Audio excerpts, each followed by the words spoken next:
আমি ঢাকা বিশ্ববিদ্যালয়ের শিক্ষার্থী, পাশাপাশি আমি 2 সন্তানের মা। আমার 2জন সন্তান, মেয়ে 3 বছর, একজনের বয়স, আরেকজন এই যে কোলে দেখতে পাচ্ছেন 5 মাস।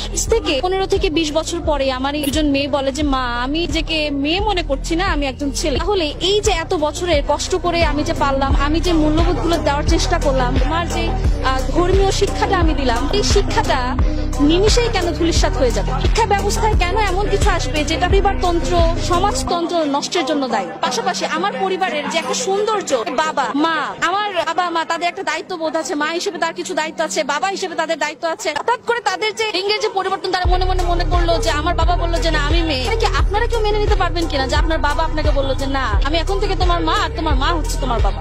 এই ধরনের অসঙ্গতি গুলো আসলে একদমই মেনে নেওয়া যায় না।